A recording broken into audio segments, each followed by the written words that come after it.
Bismillahirrahmanirrahim. Assalamualaikum warahmatullahi wabarakatuh. Alhamdulillah hamdan katsiran thayyiban mubarakan fihi kama yuhibbu rabbuna wa yarda.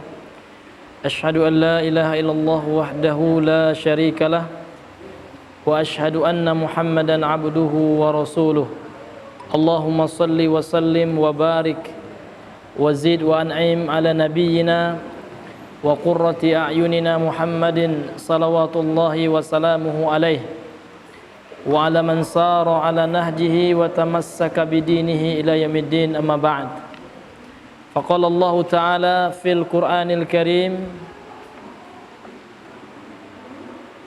ya ayyuhalladzina amanu taqullaha haqqa tuqatih wa la tamutunna illa wa antum muslimun.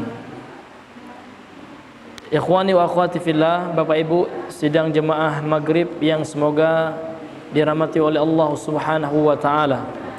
Alhamdulillah, marilah kembali kita mengucapkan segala puji kepada Allah Subhanahu wa taala, karena pada malam hari ini Allah Subhanahu wa taala masih melimpahkan kepada kita limpahan nikmat dan karunia, sehingga kita masih sama-sama bisa melaksanakan kewajiban kita, yakni salat berjamaah. Kemudian insyaallah taala kita akan lanjutkan dengan pembahasan kita pada malam hari ini.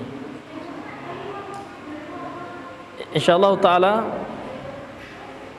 pada pembahasan malam hari ini kita akan membahas satu tema ya yang dipilih, yaitu tentang kewajiban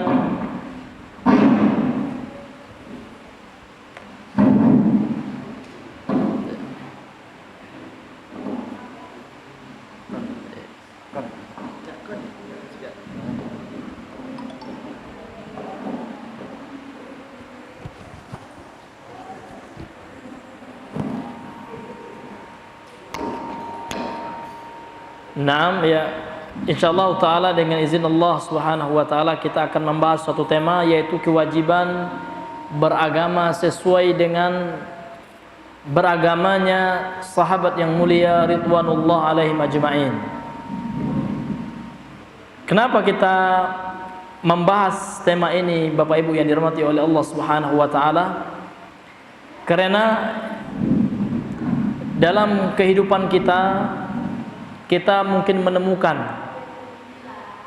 apalagi masyarakat kita menemukan di dalam mengamalkan agama seolah-olah ini terjadi banyak perbedaan.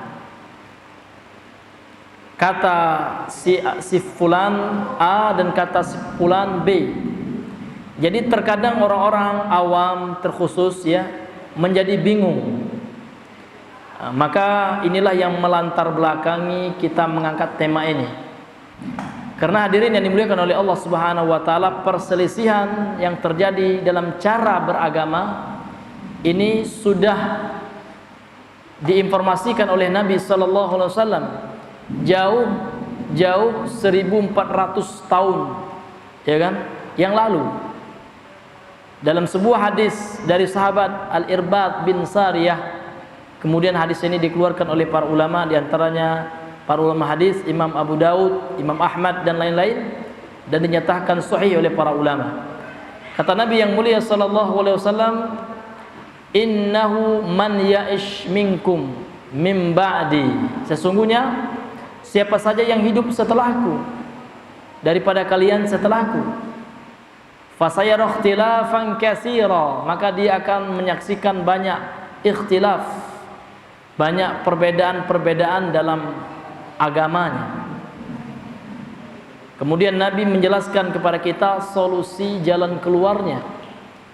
Dilanjutkan dengan hadis ini, Nabi mengatakan, fa'alaikum bisunnati wa sunnatil khulafa'ir rasyidin al-mahdiyyin min ba'di. Maka solusinya adalah kalian harus senantiasa berpegang dengan sunnahku dan sunnah para sahabat. Disebutkan dalam nas hadis ini adalah al-khulafa ar-rasyidin. para khalifah yang diberi petunjuk oleh Allah Subhanahu wa taala. Kemudian Nabi mengatakan tamassaku biha, pegang teguhlah sunnah tersebut, wa'addu 'alaiha bin nawajiz, dan gigitlah dengan gigi gerahammu. Maka hadirin yang dimuliakan oleh Allah Subhanahu wa taala, maka kita angkatlah tema kita pada malam hari ini tentang kewajiban mengikuti cara beragamanya para sahabat. Maka cara beragama ini dalam istilah agama dikenal dengan istilah manhaj atau minhaj, dan ini sudah disinggung oleh Allah Subhanahu wa taala di antaranya dalam penggalan surah Al-Maidah ayat yang ke-48. Apa kata Allah Subhanahu wa taala? Likullin ja'alna minkum syir'atan wa minhaja. Dan setiap umat itu kami telah jadikan bagi mereka syir'atan wa minhajan. Kemudian para ulama tafsir di antaranya Imam Ibnu Katsir dalam tafsirnya menukilkan pendapat sahabat yang mulia Imam Ibnu Abbas. Maka yang dimaksud dengan syir'atan wa minhajan adalah sabilan wa sunnah, adalah jalan dan sunnah gitu. Jadi istilah manhaj, metode beragama ini sudah ada gambarannya dalam Al-Qur'anul Karim. Inilah hadirin yang dimuliakan oleh Allah Subhanahu wa taala. Kenapa kita harus mengatakan beragama harus sesuai dengan pemahaman para sahabat? Tidakkah cukup dengan Al-Quran dan Sunnah? Betul ya. Kita semua mengetahui bahwasanya masadirut tasyri' ya, sumber syariat dalam agama kita yang disepakati oleh para ulama dan merupakan sumber yang primer adalah Al-Quran dan Sunnah. Ini tidak ada khilaf ya. Meskipun di dalam ijma' nanti ada khilaf sebagian ulama ya, ataupun kias, namun yang disepakati oleh para ulama, namun yang lebih kuatnya ijma' ya adalah sumber juga, kemudian kias ya. Namun yang tidak ada perselisihan di antara para ulama, Al-Quran dan Sunnah ini adalah menjadi sumber kita dalam beragama. Kemudian hadirin yang dimuliakan oleh Allah Subhanahu wa taala, kenapa kita harus ya beragama harus sesuai dengan cara beragamanya para sahabat?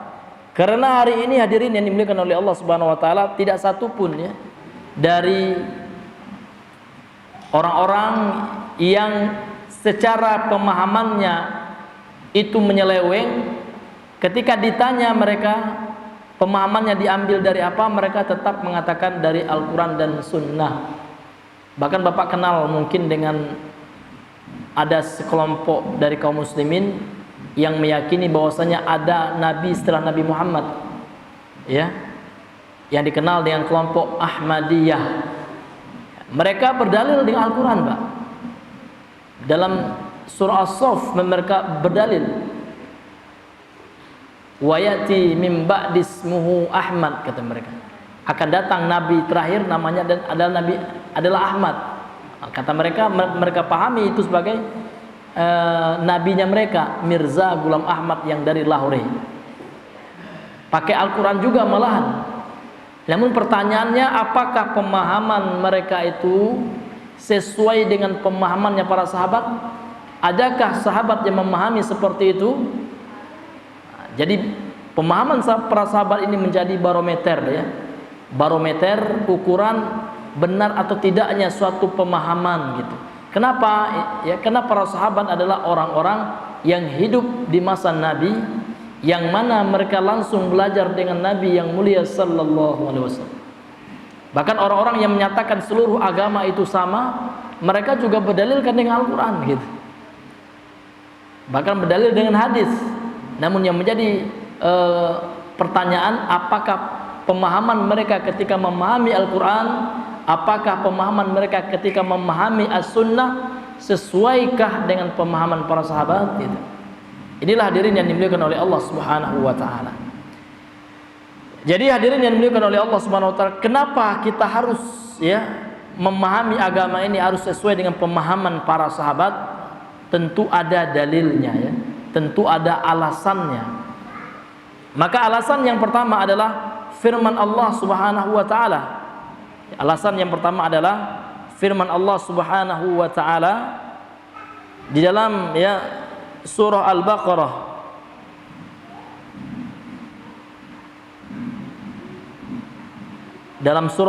ayat yang ke-137. Kata Allah Subhanahu wa taala, "Fa in amanu bimithli ma amantum bihi faqad ihtadaw." Kata Allah Subhanahu wa taala, maka apabila mereka beriman seperti yang kalian beriman dengannya, faqad ihtadaw, maka mereka akan mendapatkan hidayah. Ya.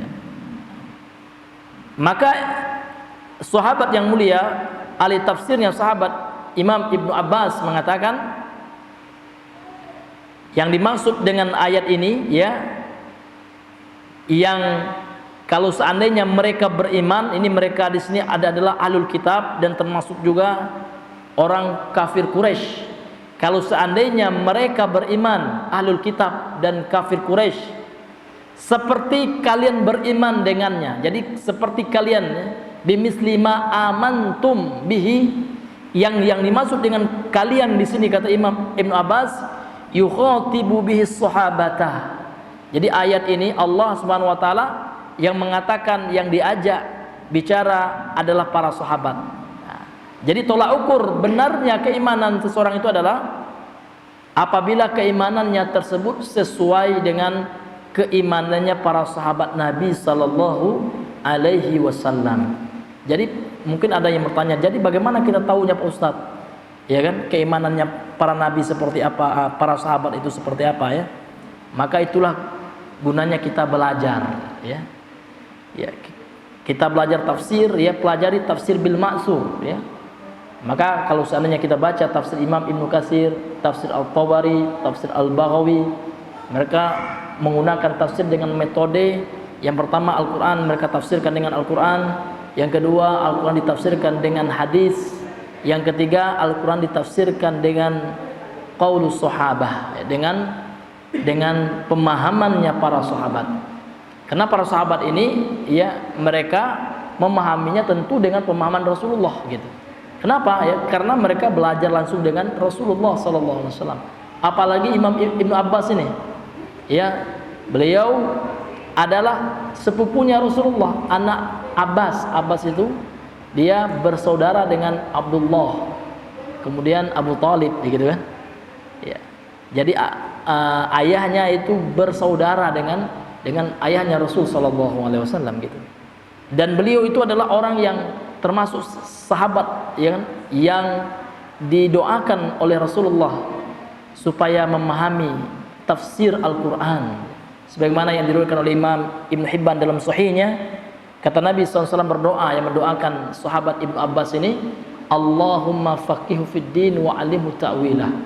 Allahumma ya Allah, faqihu fid din, fahamkanlah dia Ibnu Abbas ini permasalahan agama, wa 'allimhu ta'wilahu, maka ajarkanlah dia tafsir. Kena takwil ya menurut dalam istilah para ulama mutaqaddimin bukan mutaakhirin ulama dahulu ulama para sahabat, tabi'in, atba'ut tabi'in adalah maksudnya bermakna tafsir ya. Thaib. Inilah hadirin yang dimuliakan oleh Allah Subhanahu wa taala, kenapa kita harus beragama kan sesuai dengan cara beragamanya Rasulullah kan? Karena Allah Subhanahu wa taala sendiri mengatakan barometer benarnya keimanan seseorang kalau seandainya dia beriman sebagaimana yang beriman dengannya para sahabat. Akidah yang benar sebagaimana akidahnya para sahabat. Maka segala sesuatu yang berkaitan dengan akidah maka kita pulangkan kepada para sahabat gitu. Karena kan salah satu bagian dari agama kita ini masalah akidah, masalah inti agama, usuluddin, usul pondasinya agama. Maka itu kita kembalikan kepada bagaimana para sahabat memahaminya. Karena Allah sendiri yang mengatakan, jikalau kalian beriman wahai ahlul kitab, wahai kafir Quraisy kan, sebagaimana kalian para sahabat itu beriman, maka kalian akan mendapatkan petunjuk ya. Mafhumul mukhalafah pemahaman kebalikan dari ayat ini, kalau seandainya kalian beriman tidak seperti berimannya para sahabat, maka kalian akan tersesat, ya tidak akan mendapatkan petunjuk, ya kan, dari Allah Subhanahu wa taala. Kemudian dalil yang selanjutnya hadirin yang dimuliakan oleh Allah Subhanahu wa taala yang menunjukkan wajibnya seseorang beragama sebagaimana beragama para sahabat, ya. Firman Allah Subhanahu wa taala dalam surah An-Nisa ayat 115. Apa kata Allah Subhanahu wa taala? "Wa may yushaqiqir rasula min ba'di ma tabayyana lahul huda wa yattabi' ghayra sabilil mu'minin nuwallihi ma tawalla wa nuslihi jahannam wa sa'at masira." Kata Allah Subhanahu wa taala, barang siapa yang menentang Rasul min ba'di ma tabayyana lahul huda, setelah jelas baginya petunjuk, wa yattabi' ghayra sabilil mu'minin, dan dia mengikuti yang bukan jalannya kaum mukminin, nuwallihi ma tawalla, kami biarkan dia mau kemana perginya gitu. Kami biarkan dia dalam kesesatannya. Namun ingat, di akhirat Allah mengatakan wa nuslihi jahannam, kami akan masukkan dia ke dalam neraka jahannam, wasa'at masiro, dan itu adalah seburuk-buruknya tempat kembali. Maka kita tahu hadirin yang dimuliakan oleh Allah Subhanahu wa taala, awal turunnya ayat ini kepada siapa? Siapakah kaum mukminin, kaum muslimin ketika turunnya ayat ini? Siapa Pak? Apakah kita sekarang ini? Tidak, ya kan? Ketika ayat ini Allah turunkan, maka yang pertama kali yang menerima ayat ini adalah para sahabat. Maka siapa saja yang menentang Rasul setelah jelas baginya petunjuk, setelah datang kepadanya Rasul yang menjelaskan firman Allah Subhanahu wa taala, kemudian dia memilih kesesatan dan dia tidak mengikuti jalannya kaum mukminin, ya, tidak mengikuti jalannya para sahabat, maka diancam oleh Allah Subhanahu wa taala kesesatan, dan juga diancam oleh Allah Subhanahu wa taala memasuki nerakanya Allah. Nauzubillahi min dzalik. Maka hadirin yang dimuliakan oleh Allah Subhanahu wa taala, cara beragama, ya, pemahaman beragama dengan pemahaman para sahabat ini menjadi barometer, ya. Ini menjadi tolak ukur benar atau tidaknya pemahaman seseorang gitu. Jadi kalau seandainya kita melihat, ya, suatu keganjalan, kita nggak tahu, ya, kata si fulan seperti ini pemahamannya, kata si fulan lagi seperti ini lagi, maka solusinya adalah ditimbang pemahaman itu dengan pemahaman para sahabat. Toib, ya. Kalau seandainya bertentangan dengan pemahamannya para sahabat, maka kita katakan, ya, ini adalah pemahaman yang keliru gitu, yang menyelisihi sabilil mukminin, jalannya orang-orang yang beriman, yakni para sahabat, ya. Maka apapun yang terjadi di negeri kita, dalam masyarakat kita, misalkan, ya, ada suatu keyakinan, ya, akidah. Kalau seandainya ada orang yang meninggal, ya kan, kemudian kalau seandainya dia sudah meninggal, ya kan, dia orang jahat, maka rohnya bergentayangan. Maka ada juga sebagian masyarakat yang mengatakan dia akan menjadi binatang, ya, reinkarnasi, ya, atau dia menjadi hantu, ya kan. Apakah benar keyakinan seperti ini? Maka kita timbang. Yang pertama kita timbang dengan Al-Quran. Adakah dalilnya dalam Al-Quran? Kemudian kita timbang dengan As-Sunnah, ya, dengan hadis-hadis Nabi SAW. Kemudian kita timbang dengan pemahaman para sahabat, ijma'nya para sahabat. Namun ternyata hadirin ini bertentangan, ya.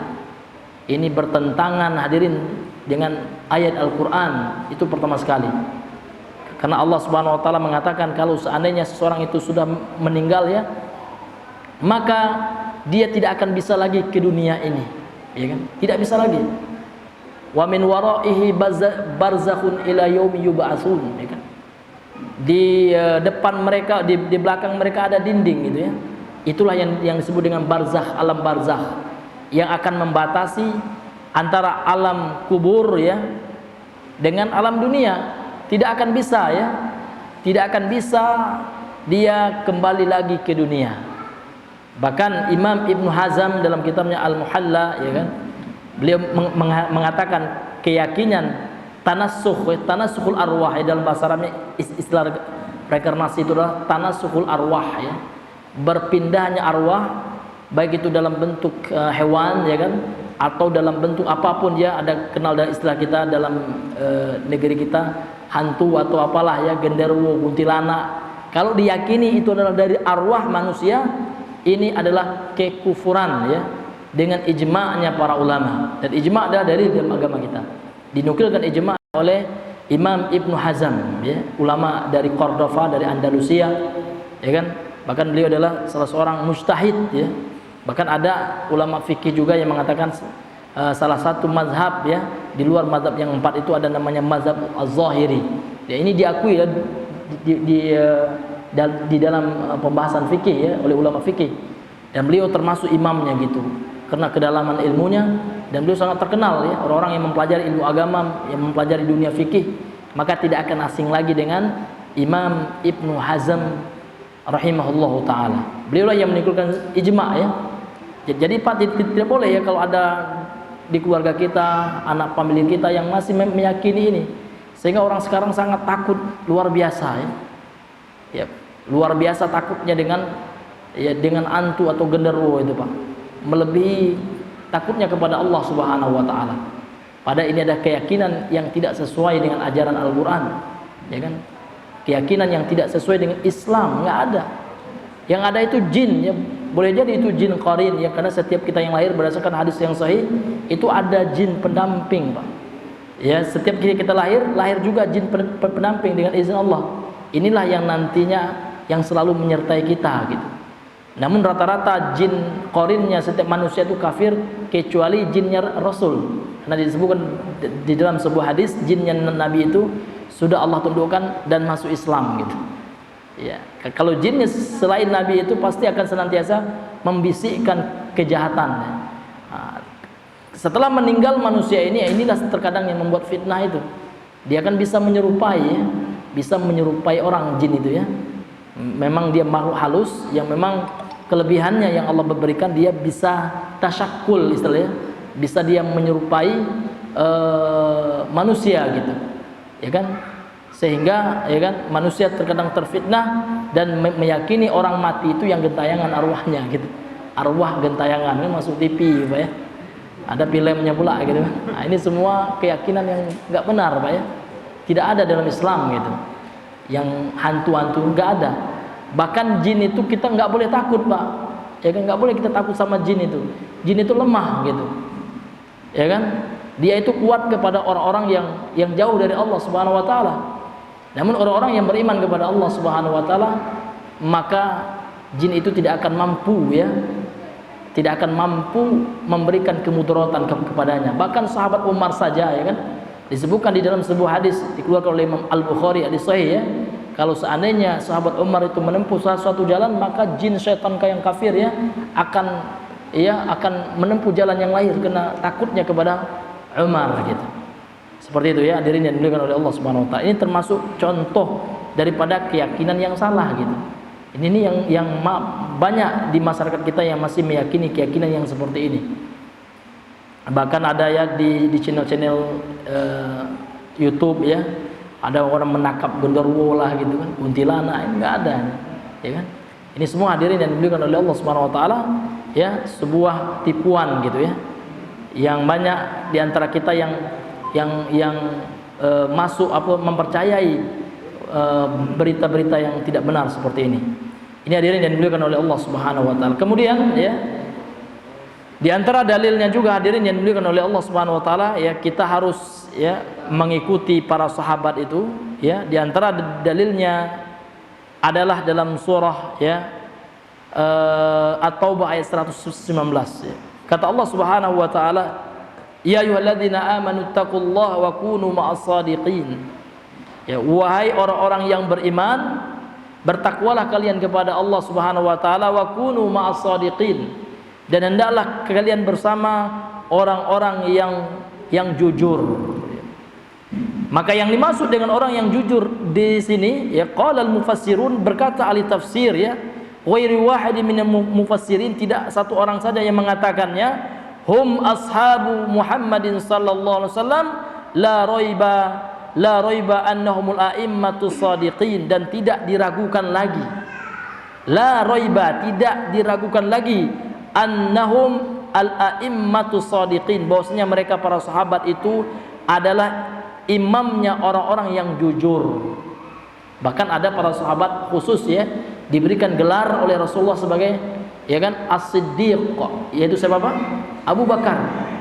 Dialah orang yang pertama kali yang membenarkan akan mi'rajnya Nabi ya, dari Masjidil Aqsa ke Baitul Ma'mur, ya kan? Ketika peristiwa Isra wal Mi'raj, ya beliau lah yang pertama kali ya.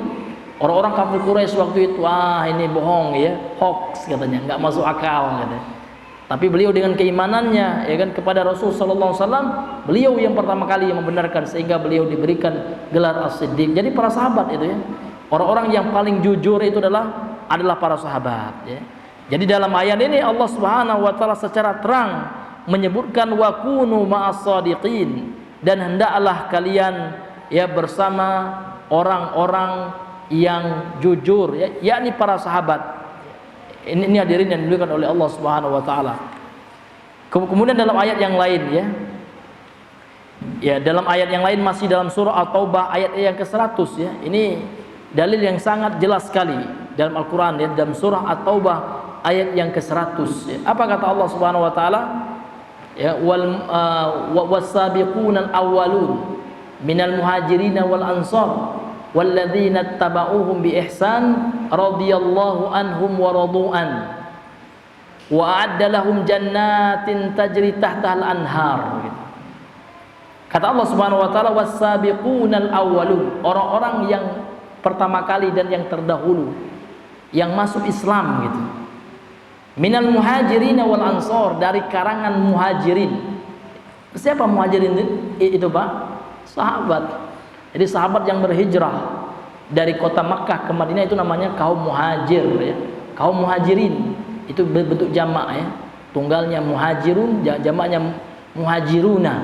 Ya, ketika dia dalam keadaan majrur menjadi jar dengan dia muhajirina. Kaum muhajirin adalah para sahabat.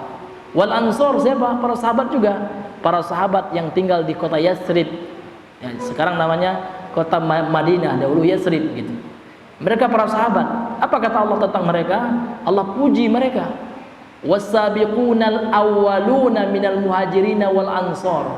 Dan orang-orang yang pertama kali masuk Islam dari golongan muhajirin wal ansar, walladzina tabauhum bi ihsan, dan orang-orang yang mengikuti mereka.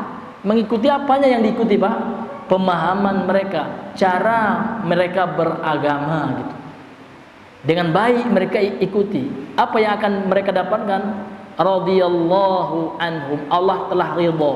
Radhiya, ini kan kata kerja yang terjadi pada masa lampau, istilah di dalam ilmu nahwu fi'il madhi ini ya. Allah telah ridha gitu. Jadi kalau seandainya Allah telah ridha, berarti Allah sudah ridha kepada mereka gitu. Radhiyallahu anhum, Allah telah ridha kepada mereka. Wa radu anhu, dan mereka juga telah ridha kepada Allah. Wa a'adda lahum jannatin tajri tahtaha al-anhar, dan Allah juga telah menyiapkan bagi mereka surga yang mengalir di bawahnya sungai-sungai. Jadi pemahaman yang sudah diridhoi oleh Allah Subhanahu wa taala itu adalah pemahamannya para sahabat. Ya. Bagaimana para sahabat memahami sebuah agama, baik itu yang berupa akidahnya, ibadahnya gitu. Ya kan? Ini hadirin yang dimuliakan oleh Allah Subhanahu wa taala. Dan itulah yang harus kita ikuti ya. Dan itulah yang harus kita ikuti. Ya, kemudian berkata seorang ahli tafsir ya, Imam Ibnu Katsir. Ini tidak asing lagi kan. Orang-orang yang mempelajari tafsir Al-Qur'an ini tidak asing lagi dengan kitab tafsirnya, Tafsir Qur'anil Azim, Tafsir Qur'anil Azim lil Hafiz Ibnu Katsir, lil Hafiz Ibnu Katsirin, oleh Al-Hafiz Ibnu Katsir. Ini tidak asing lagi Pak. Ya kan? Dan ini merupakan ringkasan dari tafsir At-Tabari ya. Jadi tafsirnya Imam Al-Hafiz Ibnu Katsir adalah ringkasan dari tafsirnya At-Tabari. Apa kata beliau? Ketika beliau mentafsirkan surah Al-Ahqaf ayat yang ke-11. Nah, ini bisa Pak, kalau Bapak punya tafsirnya di rumah, baik itu yang berbahasa Arab, ya kan, yang dalam bahasa Arab ataupun terjemahannya, lihat perkataan beliau ketika mentafsirkan surah Al-Ahqaf ayat yang ke-11. Apa kata beliau, Pak? Wa amma ahlu sunnati wal jamaah, dan adapun ahlu sunnah wal jamaah, fayaquluna fi kulli fi'lin wa qaulin, mereka mengatakan pada setiap perbuatan dan perkataan, lam yasbut anis sahabati, yang tidak ada pada sahabat, yang tidak dilakukan, tidak dikatakan, ya kan, tidak dilakukan oleh para sahabat, ya kan, huwa bid'atun, dia adalah bid'ah. Jadi jangan kita katakan Wahabi ini kok bid'ah terus, kan ada sekarang ya. Berarti nanti kita katakan beliau Wahabi pula Imam Ibnu Katsir, ya. Karena yang saya sampai ini Pak ilmiah, Pak, ya. Ya, jadi kalau kita belajar ngaji itu Arabnya itu Pak ada data, ya. Jadi yang kita sampaikan itu bisa ada referensinya, kan seperti itu.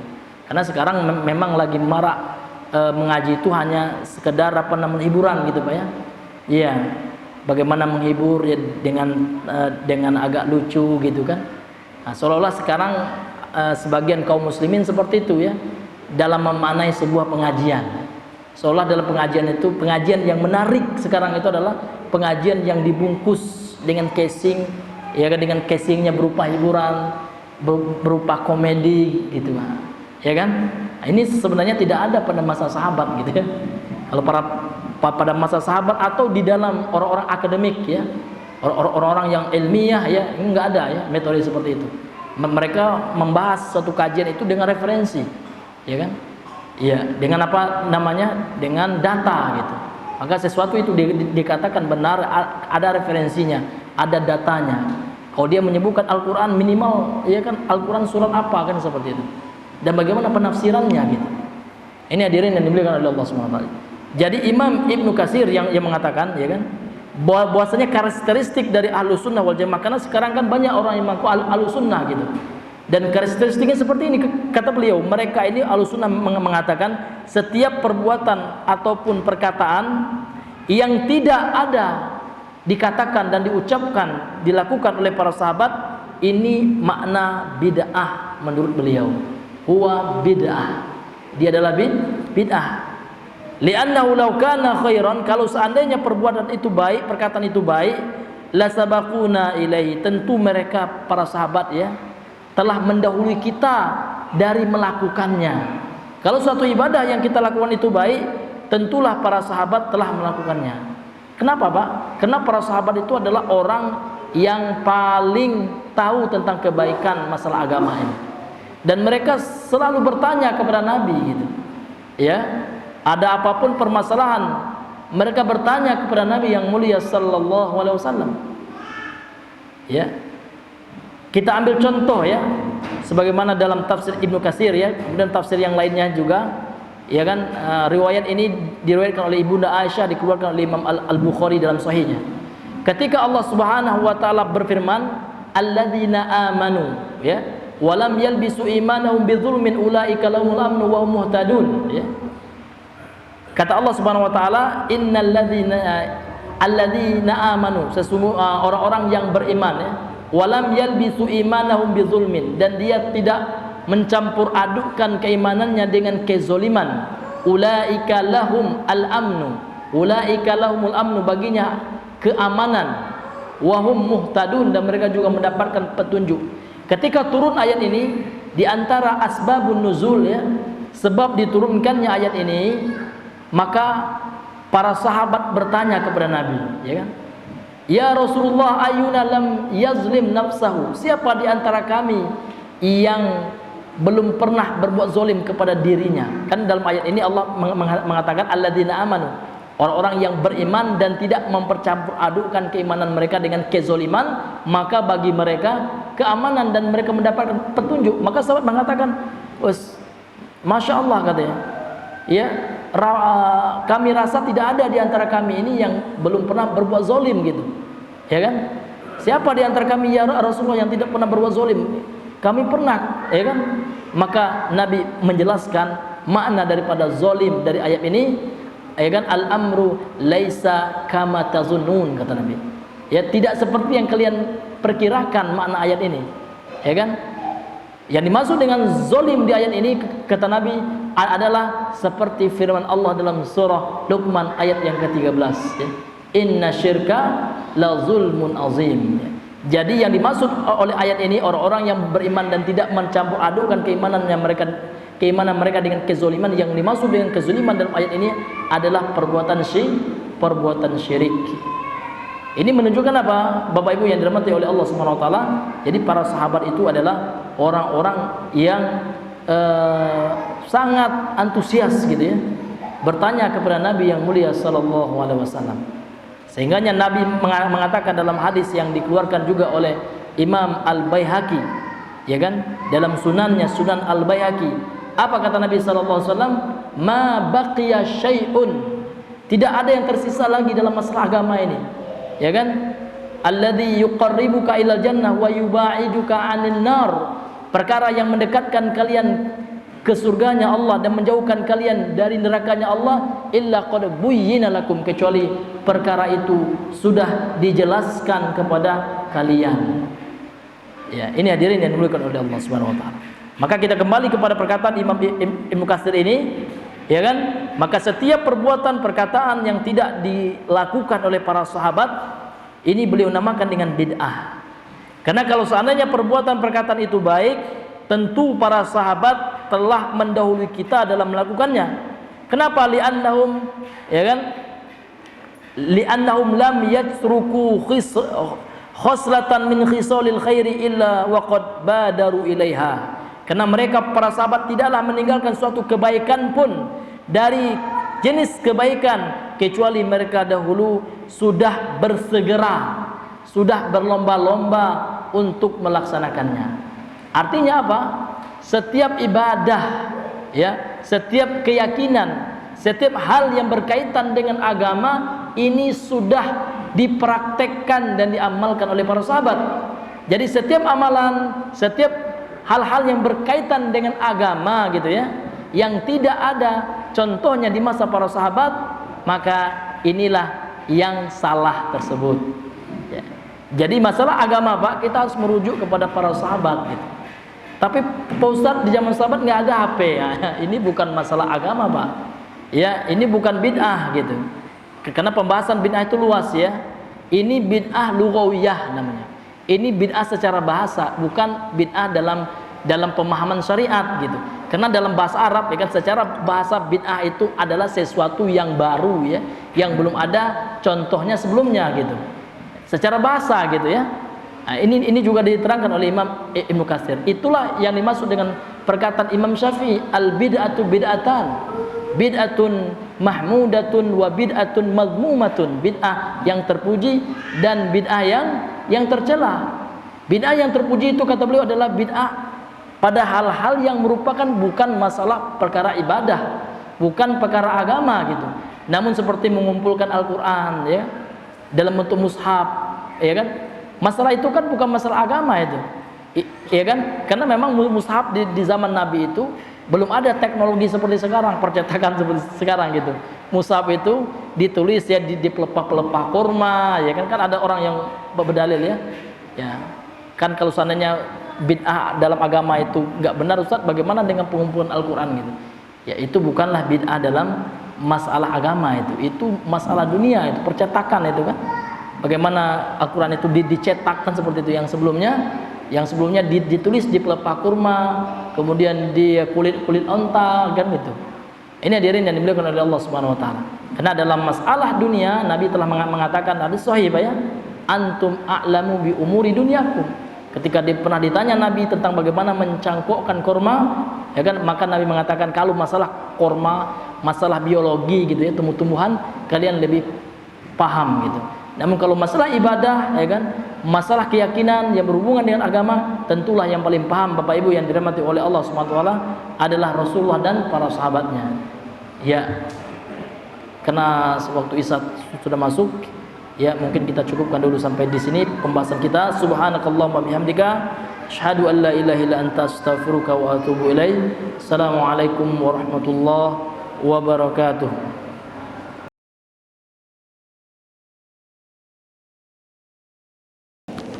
Bismillahirrahmanirrahim. Assalamualaikum warahmatullahi wabarakatuh.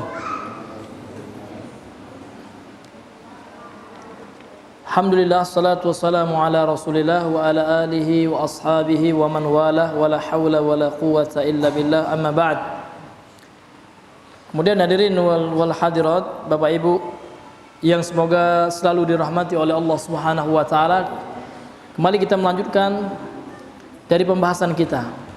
Kemudian kalau seandainya kita baca dalil-dalil Al-Qur'an, ya, ayat-ayat Al-Qur'an yang menjelaskan tentang kewajiban mengikuti pemahaman beragamanya para sahabat, ini sangat banyak.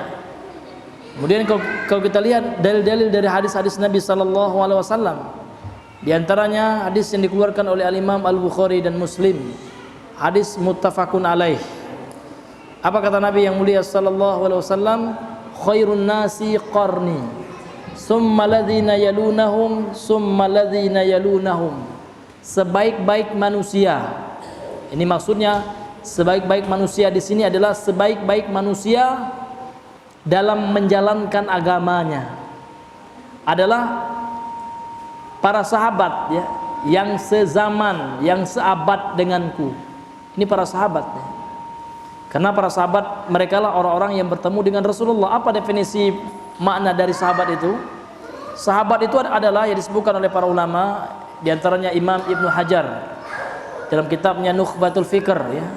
Kata beliau yang dimaksud dengan sahabat adalah man laqiya Rasulullah sallallahu alaihi wasallam wa amana bihi wa mata alaih.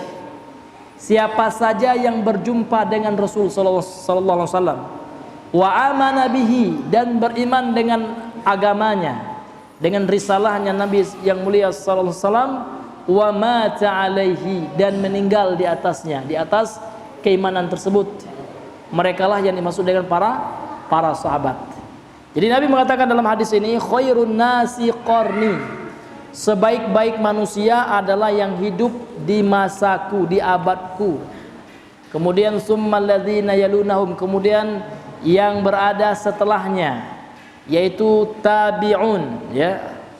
Kemudian summal ladzina yalunahum, kemudian yang hidup sahabat setelahnya, itulah yang dikenal dengan tabi'ut tabi'in atau atba'ut tabi'in.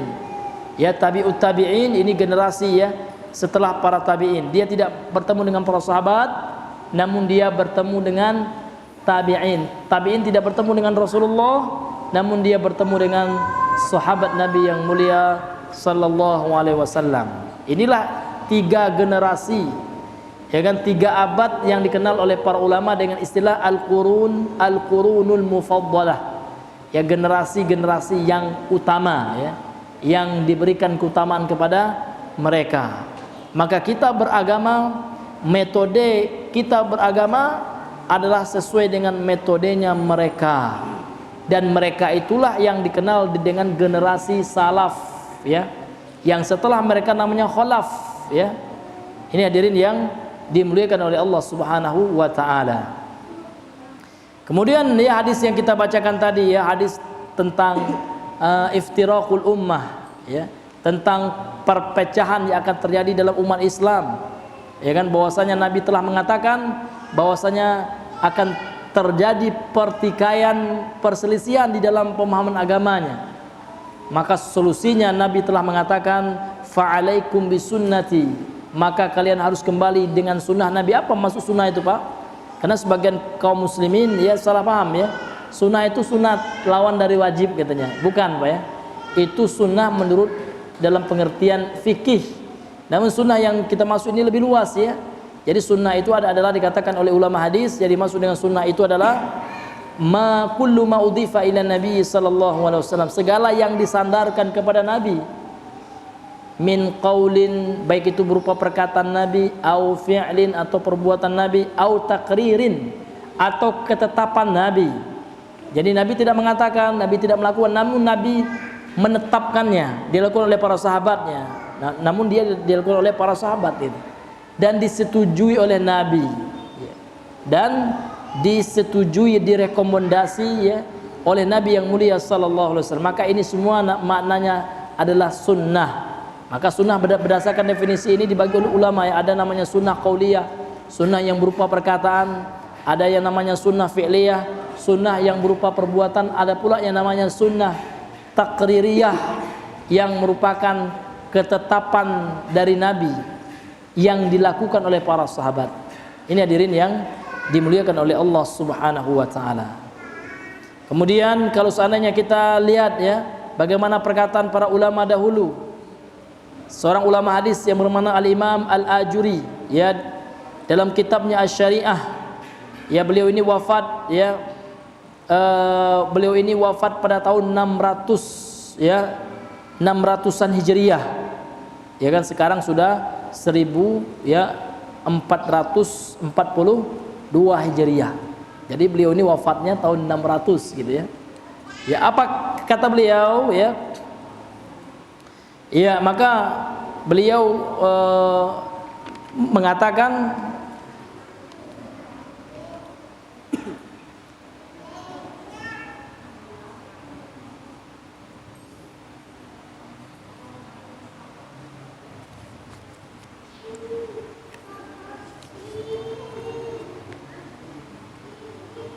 An Umar bin Abdul Aziz, dari Umar bin Abdul Aziz rahimahullah. Jadi beliau nukilkan daripada perkataan ulama sebelum beliau dan juga khalifah ya, termasuk khalifah pemimpin kaum muslimin. Sanna Rasulullah sallallahu alaihi wasallam wa ulatul umuri min ba'dihi sunanan. Jadi Rasul sallallahu alaihi wasallam itu telah meninggalkan sunnah ya. Dan para pemimpin, para ulatul umur ya, waliul amr setelahnya, yakni para khulafaur rasyidin, ini telah meninggalkan sunnah gitu ya. Al-akhdhu biha tasdiqun li kitabillah, maka harus kita ambil sunnah tersebut dan kita benarkan ya kan, yang apa yang mereka tinggalkan berupa kitab Allah ini ya, ini yang ditinggalkan oleh Rasulullah dan para sahabatnya, Al-Quran Pak. Wastikmalun li ta'atillah, dan menyempurnakan bentuk taat kepada Allah Subhanahu wa taala. Wa quwwatun ala dinillahi, kemudian ya, seseorang itu harus mengamalkan dengan sekuat tenaga gitu ya, dengan sesuai dengan kemampuannya, dengan seluruh upayanya mengamalkan agama Allah Subhanahu wa taala. Walaisa li ahadin taghyiruha wala tabdiluha, maka tidak boleh seorang pun merubah dan menggantinya. Walan nadharu fi syai'in khalafaha, kemudian dia tidak boleh ia menoleh kepada sesuatu yang menyelisihinya. Man amila biha muhtad ya, barang siapa yang mengamalkannya maka dialah yang mendapatkan petunjuk, dialah muhtadin ya. Wa man tasara biha mansurun, kemudian orang yang menolongnya maka dia akan ditolong oleh Allah Subhanahu wa taala. Ini sesuai dengan firman Allah Subhanahu wa taala, ya ayyuhalladzina amanu in tansurullaha yansurkum gitu. Wahai orang-orang yang beriman, kalau seandainya kalian menolong agama Allah, Allah akan menolong kalian. Wa man khalafaha wattaba'a ghaira sabilil mu'minin, kemudian barang siapa yang menyelisihinya ya Al-Quran, sunnahnya Rasulullah, sunnahnya para sahabat ya, para khulafa rasyidin, maka mereka telah mengikuti ghairu sabilil mu'minin, selain jalannya orang mukminin ya, yakni para sahabat. Ya. Wa wallahu Allahu ma tawalla, kemudian Allah akan biarkan mereka ketika mereka menyelisih jalannya para sahabat. Allah biarkan mereka kemana mereka akan condong, akan pergi dengan kesesatan mereka. Wa aslahu jahannam, kemudian Allah masukkan kelak mereka ke dalam neraka jahannam. Wa sa'at masira, dan itu adalah sejelek-jelek ya kan tempat kembali. Ini hadirin ya, perkataan ulama ya kan, ulama terdahulu, bagaimana seseorang itu wajib berpegang teguh dengan sunnahnya Nabi yang mulia sallallahu alaihi wasallam, kemudian dengan sunnahnya ya kan para sahabat ya. Kemudian beliau mengatakan lagi ya kan, qala al-Ajurri Muhammad bin Husain ya rahimahullahu taala ya, fal mu'minul aqilu, maka seorang mukmin, seorang yang beriman yang berakal itu, yajtahidu an yakuna min hadhil millati najiyati bittiba'ihi li kitabillahi ta'ala. Maka hendaknya dia bersungguh-sungguh untuk mengikuti agama yang selamat ini, agama Islam gitu. Bagaimana bentuk dia mengikuti agama ini? Bittiba'ihi li kitabillah, dengan mengikuti Al-Quran, kitabnya Allah, wa sunani rasulihi, dan sunnah rasulnya, wa sunani ashabihi, dan sunnah para sahabatnya, rahmatullahi alaihim, yang semoga mereka dirahmati oleh Allah Subhanahu wa taala, wa sunani tabi'ina ba'dahum, kemudian sunnahnya kaum tabi'in, ya, generasi sesudahnya para sahabat namanya tabi'in, bi ihsanin, dengan cara yang baik, ya. Ini hadirin yang dimuliakan oleh Allah Subhanahu wa taala. Jadi para ulama dulu kalau seandainya kita baca bagaimana perkataan mereka, ya, maka mereka semuanya mengagungkan sunnahnya Nabi yang mulia sallallahu alaihi wasallam. Karena sunnahnya Nabi itulah manhaj, ya, metode beragamanya Nabi yang mulia sallallahu alaihi wasallam. Jadi makna sunnah di sini sekali lagi kita katakan, ya, bukan sunnah yang merupakan lawan dari wajib, ya kan? Menurut ulama fikih seperti itu. Namun sunnah di sini lebih luas, adalah segala sesuatu yang disandarkan kepada Nabi gitu. Baik itu berupa perkataan, perbuatan, atau sesuatu yang ditetapkan oleh Nabi, yang tidak dikatakan oleh Nabi, yang tidak dilakukan oleh Nabi, namun dilaksanakan oleh para sahabat dan direstui, direkomendasi oleh Nabi yang mulia sallallahu alaihi wasallam. Itulah barometer kebenaran, ukuran metode beragamanya seseorang, hadirin yang dimuliakan oleh Allah Subhanahu wa ta'ala. Jadi apapun permasalahan yang terjadi, ya kan, apa solusinya, ya, ini sudah ada dalam Al-Quran, ya kan. Kalau Bapak ingin buka, ya, ini dalam surah An-Nisa, ya kan.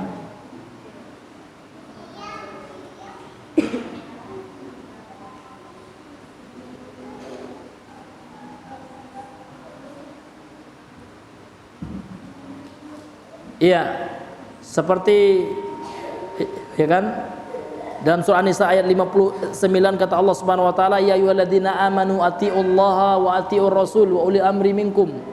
Wahai orang-orang yang beriman, taatilah Allah dan taatilah para pemimpin di antara kalian. Taatilah Allah dan rasulnya dan para pemimpin di antara kalian. Fa in tanaza'tum fi syai'in. Lihat, ya. Kalau seandainya kalian berselisih pada suatu hal, ya kan, dalam masalah agama, ya kan, farudduhu ilallahi wa rasul, maka kembalikanlah kepada Allah. Jadi bagaimana cara kita mengembalikan kepada Allah, Bapak Ibu, ya kan, adalah kepada Al-Quran gitu. War rasuli, dan kembalikanlah, ya, kepada Rasul, ya kan, yakni kepada sunnahnya Rasul gitu. Jadi yang maksud dengan sunnah Rasul apa deh? Segala yang disandarkan kepada Nabi, baik itu perbuatan Nabi, perkataannya, namun dan juga ketetapan Nabi, yakni yang dilakukan oleh para sahabat. Ini termasuk pemahaman para sahabat, ya, kemudian direstui oleh Nabi SAW. Kembalikan kepada itulah barometer dan solusi, ya, kalau seandainya kita berselisih terhadap suatu hal dalam masalah agama ini. Fa in tanaza'tum fi syai'in, kalau seandainya kalian berselisih pendapat, ya kan, bermunazaah, ya kan, tanazu', terjadi perselisihan, maka solusinya adalah kembalikanlah kepada Allah, yakni kepada Al-Quran, kemudian kepada sunnah. Nah, ini tidak boleh dipisahkan, Pak, karena ada juga orang sekalian yang saya hanya percaya kepada Al-Quran. Ini tidak benar juga, Pak, sesat juga, ya kan. Karena Allah Subhanahu wa taala menyuruh kita kembali kepada Allah dan Rasulnya gitu. Tentu kembali kepada Rasul adalah kembali kepada hadis-hadis Nabi yang sahih. Kalau seandainya ada orang sekarang, saya cukup Al-Quran saja, ya, ini pemahaman ini sebenarnya sudah ada, ya, pada zaman dahulu yang dikenal dengan kelompok Quraniyun, ya. Orang yang hanya berpegang kepada Al-Quran, sehingga orang-orang ini dia, ya, tidak sempurna agamanya gitu. Karena dalam Al-Quran itu ada sesuatu yang masih global, ya kan, yang masih umum, yang butuh ditafsir, yang butuh dirinci, dan butuh diperjelas dan ditafsirkan oleh hadis. Kita ambil contoh, Bapak Ibu, sholat subuh. Ada nggak dalam Al-Quran dikatakan jumlah rakaatnya 2 rakaat, Pak? Tidak akan ketemu, nggak ada, Pak. Isya 4 rakaat, nggak ada. Itu di mana? kita temukan dalam hadisnya Nabi. Jadi kalau seandainya kita nggak menerima hadis ya, berarti nggak bisa sholat dong gitu. Ya kan? Ini hadirin yang diberikan oleh Allah. Tawaf ketika kita umrah atau haji 7 kali ya, kita tawaf ya di Ka'bah itu. Ada nggak dalam Al-Quran menerangkan bagaimana jumlah bilangan tawaf? Berkorban juga, 1 sapi untuk 7 orang, 1 kambing untuk 1 orang. Ada nggak Pak dalam Al-Quran? Ya nggak ada. Ya kan? Ini dijelaskan dalam hadis Nabi Sallallahu Alaihi Wasallam. Jadi benar apa yang dikatakan oleh Nabi Sallallahu Alaihi Wasallam, sebagaimana diriwayatkan oleh Imam Malik, kemudian Imam Ibnu Abdul Bar, ya kan, dalam kitabnya At-Tamhid, kata Nabi yang mulia Sallallahu Alaihi Wasallam, taraktu fikum amrain, ya aku tinggalkan bagi kalian 2 hal. Intamasaktum bihima lan tadillu abada. Kalau seandainya kalian berpegang teguh dengan keduanya, tidak akan tersesat selama-lamanya. Kitabillahi wa sunnati, ya, dia adalah Al-Quran dan sunnahku, dan sunnahnya Nabi yang mulia Sallallahu Alaihi Wasallam. Ini hadirin yang dimuliakan oleh Allah Subhanahu Wa Taala. Karena mengingat sudah jam 8 Pak ya. Ya, mungkin sebelum kita tutup ya, mungkin ada di antara Bapak Ibu yang ingin bertanya seputaran materi yang kita bahas, maka dipersilahkan kalau ada hal lainnya yang berkaitan dengan agama kita. Kalau seandainya kami ada ilmunya, insyaallah ta'ala kita akan berbagi di majelis kita pada malam hari ini. Maka untuk itu kami persilakan.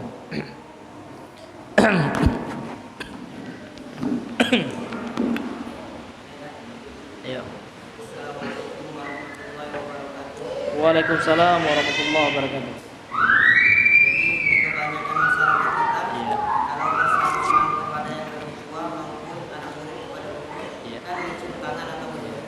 Ya. Nah, sedangkan di agama kita rukuk dan sujud hanya kepada Allah. Iya. Nah, itu apa hukumnya? Iya, kalau mencium tangan aja nggak apa-apa ya. Iya, ada seorang yang mencium tangan orang tua, nggak apa-apa. Namun yang nggak boleh itu memang ruku, ya. Kalau ruku, ya kan ada larangannya dari Nabi Sallallahu Alaihi Wasallam gitu. Ya. Jadi kalau salam saja nggak apa-apa Pak ya. Tapi usahakan jangan sampai posisinya ruku kayak orang Jepang itu ya. Ya tapi kalau salam aja ya nggak apa-apa gitu. Ya seperti itu ya. Ya wallahu taala alam bisawab.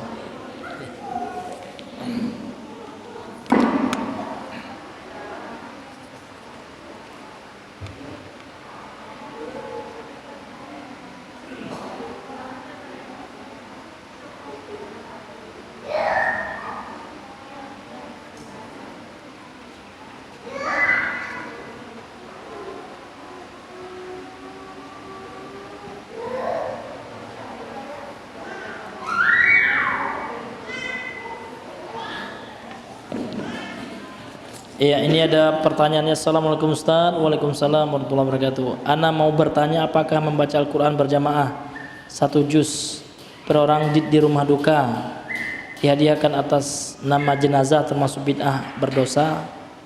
Apakah jadi amal atau ibadah ya? Iya, nah, biasanya surah Yasin yang dibaca. Nah, ini kayaknya baru lagi modelnya. Ini 1 juz ya, masya Allah, ini lama nih ya. Biasakan surah Yasin kan gitu, ya. Jadi seperti ini ya, seperti kita kembali kepada konsep kita tadi ya kan, ya. Yang namanya ibadah ya kan, yang namanya ibadah memang ya kita harus ya melihat kepada Al-Quran ya. Kemudian setelah itu kepada hadis Nabi dan dilihat dari bagaimana kesepakatan para sahabat, ijma'nya para sahabat dan pemahaman para sahabat gitu. Karena seperti yang dikatakan oleh Imam Ibnu Katsir tadi, karena para sahabat itu tidaklah meninggalkan lam yatruku khoslatan min khisalil khairi illa qad badaru ilaiha. Mereka para sahabat itu tidaklah ya meninggalkan suatu hal perkara yang baik ya kecuali mereka berbondong-bondong melakukannya gitu.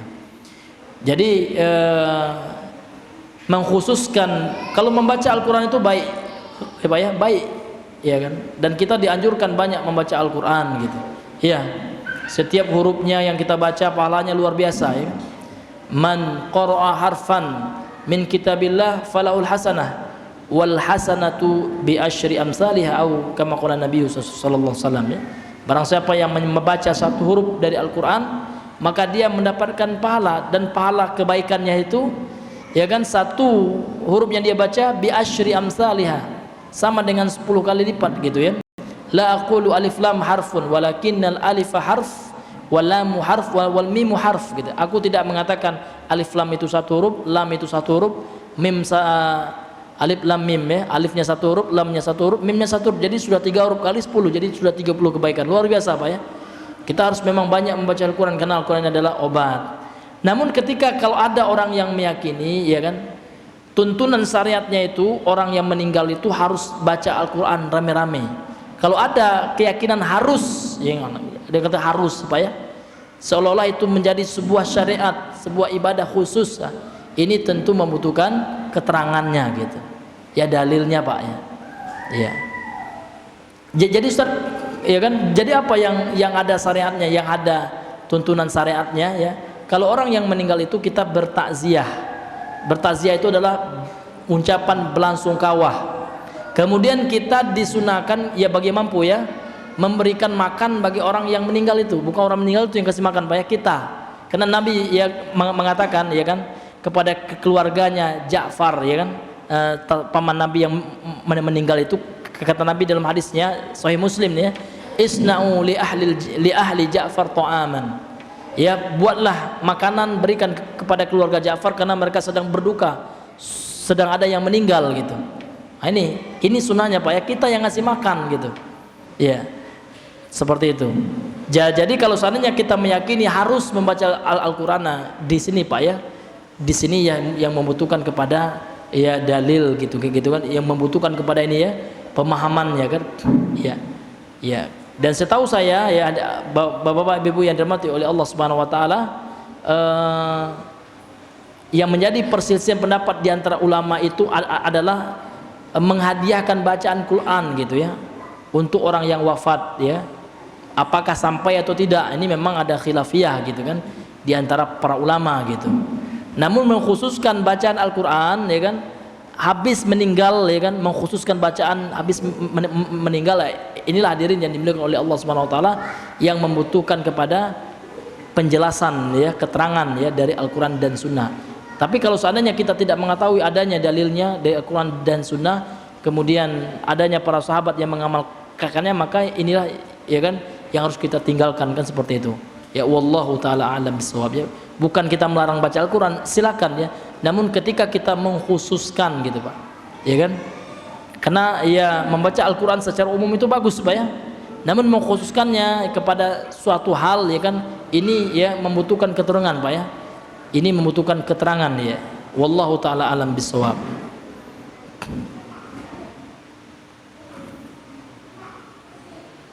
Afwan Ustadz ya, bagaimana hukumnya mengikuti acara Maulid Nabi ya di tempat kerja sekolah ya? Jadi kegiatan tersebut dilakukan dengan mengadakan ceramah, lomba-lomba, apakah boleh ikut dalam kegiatan tersebut tetapi hati tetap mengingkari ya? Mohon nasihatnya Ustadz ya. Yang pertama ya kan, ini hal yang sudah menjadi suatu tradisi ya, memang sudah mengakar Pak ya, ya sudah mengakar gitu ya, dari orang-orang tua dahulu misalkan ya. Nah, jadi memang kalau seandainya di tengah masyarakat misalkan kita bahas masalah ini, memang agak sedikit ini ya, agak sedikit sensitif ya. Namun di kalangan para ulama ini sudah dibahas ya, hadirin yang dimuliakan oleh Allah Subhanahu Wa Taala. Masalah Maulid ini kita harus tahu dulu ya sejarahnya, kapan munculnya gitu ya.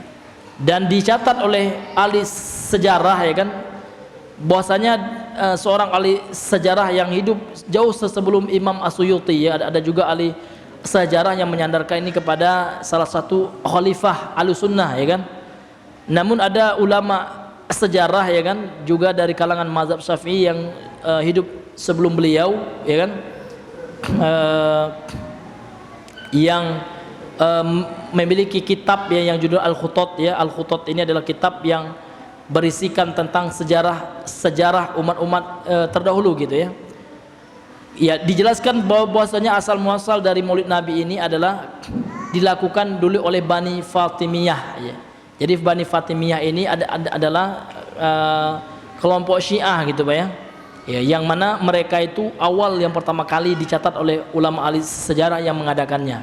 Kemudian tidak hanya Maulid Nabi yang mereka lakukan, mereka juga mengadakan sebenarnya bukan Maulid ya. Kalau Maulid itu kan artinya kelahiran. Kalau kelahiran bukan ini yang benar ya, memperingati gitu ya, memeriahkan gitu ya, memeriahkan kelahiran Nabi apa hukum yang kan seperti itu. Jadi kalau ulama sejarah mencatat ini yang memeriahkan pertama kali itu adalah orang-orang Syiah gitu Pak ya. Kemudian tidak hanya Maulid Nabi yang mereka meriahkan, mereka juga memeriahkan Maulidnya Fatimah ya, anaknya Ali bin Abi Thalib ya kan, Maulidnya Husain, Hasan Husain gitu kan. Dan kita mengetahui ya bagaimana akidahnya Syiah, bagaimana mereka tidak menerima Al-Qur'an ya kan yang ada pada kita ya kan, karena Al-Qur'an itu sudah difasukan oleh Utsman katanya. Karena yang mengkodifikasi Al-Qur'an itu kan di zaman Utsman gitu. Dan mereka mengkafirkan para sahabat ya, Abu Bakar dikafirkan, Umar dikafirkan, Utsman juga gitu. Ya, bahkan Ibunda Aisyah pun mereka cela gitu. Inilah orang-orang Syiah Rafidhah ya, mereka lah menurut sejarah yang pertama kali mengadakannya. Kemudian kita lihat ya kan ya, Maulid Nabi Pak, kalau seandainya memeriahkannya itu ya, itu dijadikan suatu hal yang tidak bisa ditinggalkan, dalam artian kata dia adalah termasuk ibadah ya, maka ini membutuhkan keterangan Pak ya. Yang pertama, ada nggak dalam Al-Quran ya kan perintah Allah Subhanahu Wa Taala untuk melakukannya. Kemudian yang kedua, ada nggak dari sunnah Nabi Sallallahu Alaihi Wasallam ya kan. Kemudian ada nggak para sahabat yang melakukannya gitu. Ada nggak Pak? Ya, ada nggak riwayat yang sahih ya kan, yang para sahabat memeriahkannya gitu. Karena kalau kita lihat sejarah Nabi yang mulia Sallallahu Alaihi Wasallam ya kan, bahwasanya Nabi itu tidak hanya lahir pada tanggal 12 Rabiul Awal itu. Ternyata Nabi juga diwafatkan tanggal 12 Rabiul Awal. Ya kan, kita gembira ya Pak ya, ya kan?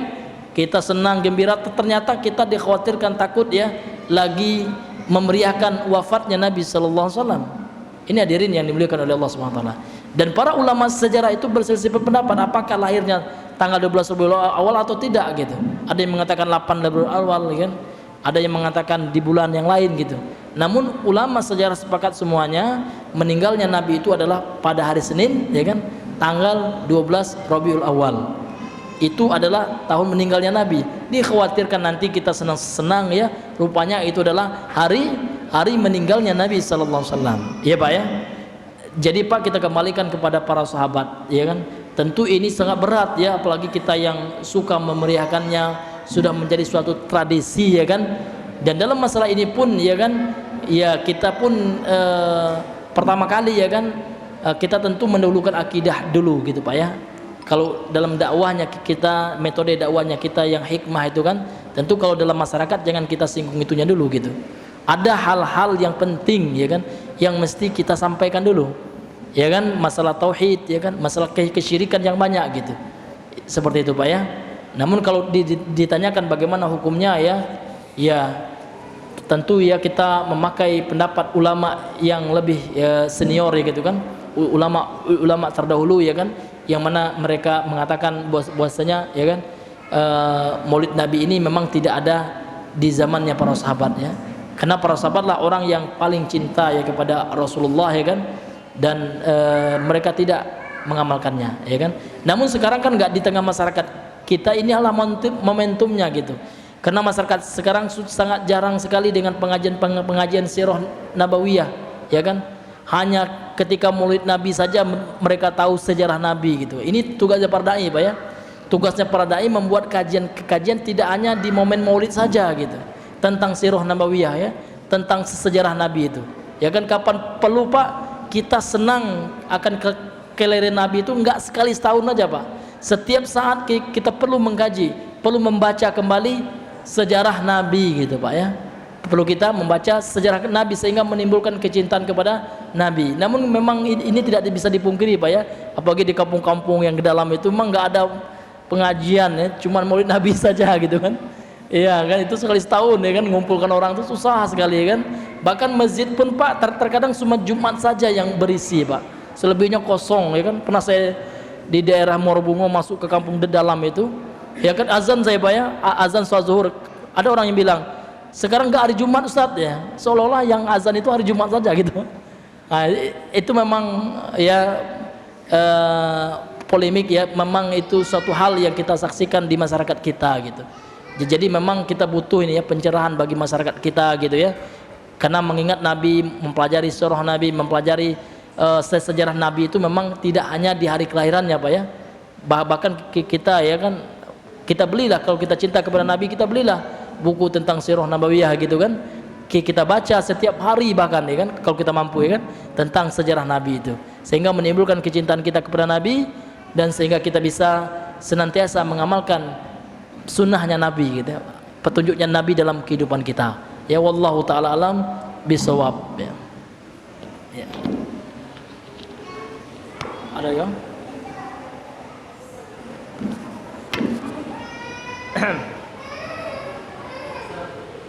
Ya, fadal Bang. Waalaikumsalam warahmatullahi wabarakatuh.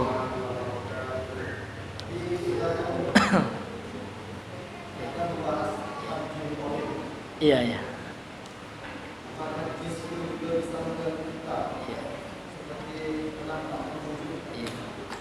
Betul Pak ya? Iya. Jadi jin itu kan alamnya sudah beda Pak ya, di alam ghaib, kita alam nyata gitu. Jadi ulama mengatakan jin itu memiliki kekuatan ketika di alamnya gitu. Ya kan, makanya para dukun ya kan bekerja sama, dukun santet, dukun teluh ya bekerja sama dengan jin di alam jin. Maka jin bisa ya memberikan pengaruh ya di alam jin. Namun kalau seandainya dia menampakkan wujud di alam kita, maka dia masuk hukum alam kita gitu. Makanya dalam hadis ya, dalam hadis sahih ini Pak ya, Rasulullah itu pernah menangkap jin Pak ya, yang menampakkan wujud ya, ditangkap oleh Rasulullah, dicekik ya kan, kemudian diikat di tiang Masjid Nabawi, dan bahkan Nabi mengatakan kalau seandainya saya tidak ingat dengan perjanjian ya kan, dengan Nabi Sulaiman ya kan, karena yang hanya bisa menundukkan jin itu kan hanya Nabi Sulaiman mukjizatnya gitu kan, maka aku akan tangkap jin-jin yang menampakkan diri ini, aku akan jadikan mainan untuk anak-anak Madinah. Namun kan enggak, hanya Nabi Sulaiman saja yang Allah berikan kelebihan untuk menundukkan jin gitu. Bahkan dalam hadis Sahih Bukhari juga ya, ketika Abu Hurairah menjaga zakat ya kan di masjid ya kan, nah, itu kan ada jin yang tasyakul namanya, menyerupakan diri seperti manusia ya kan, dia mencuri ya kan, ditangkap oleh Abu Hurairah gitu kan. Kemudian ketika ditangkap tuh jin itu beralasan, saya ini orang miskin ya, saya punya tanggungan, saya mencuri ini terpaksa gini, sampai 3 kali gitu kan.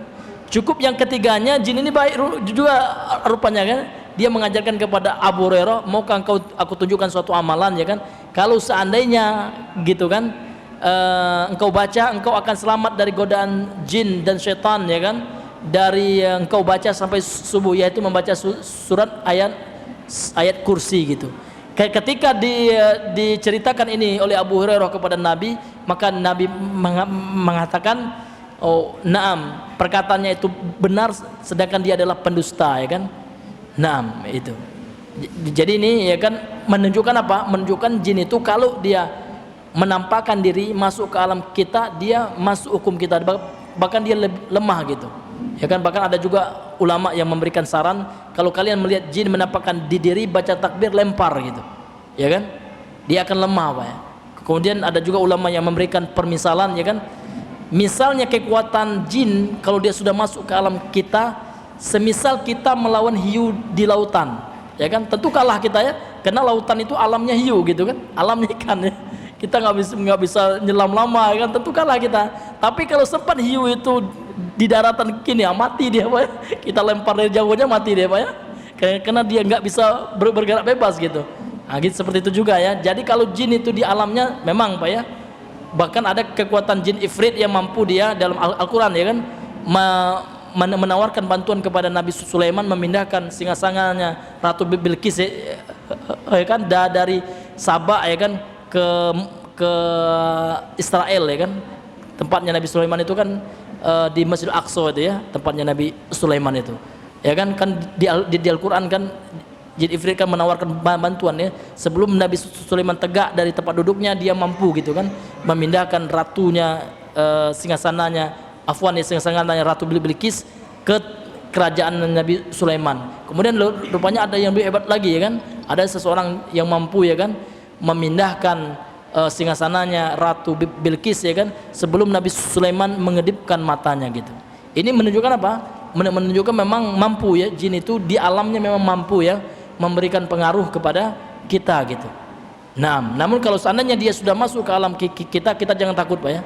Dia bisa luka bahkan bisa mati juga. Ya wallahu taala alam bisawab.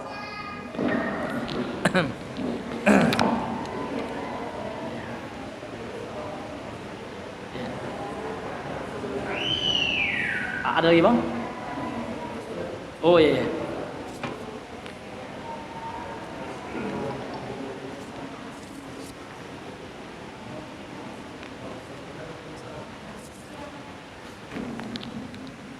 Assalamualaikum, waalaikumsalam warahmatullahi wabarakatuh. Afwan Ustadz, anak izin bertanya di luar tema. Gimana hukumnya bermakmum dengan imam yang membaca ayatnya tidak jelas ya?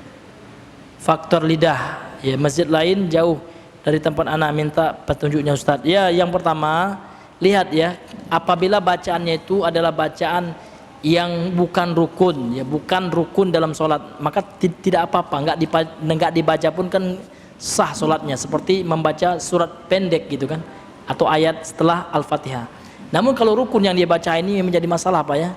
Iya, kalau seandainya Al-Fatihah hanya keliru di sini dibagi dua ya Pak ya. Dalam ilmu tajwid kan yang dimaksud yang keliru itu kan namanya istilahnya lahnun.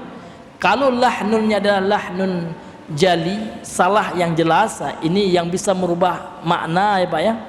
Ini ya kan yang bisa merusak ibadah sholat gitu Pak ya kan, karena makmum itu memimpin ya, imam itu memimpin makmum gitu, makmum mengikuti imam gitu Pak.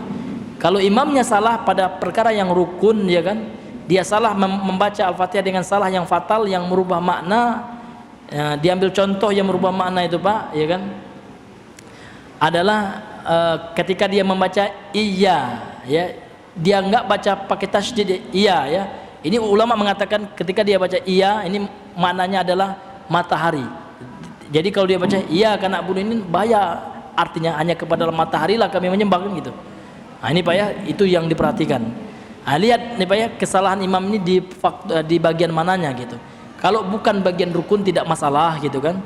Namun kalau bagian rukun, nah ini yang bermasalah. Kalau apa namanya itu Pak, kesalahannya itu memang ada kesalahan yang fatal ya kan, maka kewajiban kita pertama kali adalah mengingatkannya. Di mana letak salahnya kita ingatkan gitu. Namun memang kita tidak bisa mengingatkannya, maka untuk lebih selamatnya, untuk menjaga kesahan sholat kita, tentu ya kita mencari ya kan imam yang benar bacaan, terkhusus ya bacaan Al-Fatihahnya ya. Wallahu ta'ala a'lam bisawab ya. Ya, mungkin ini saja yang bisa kami sampaikan. Semua yang benar itu datang dari Allah Subhanahu wa taala.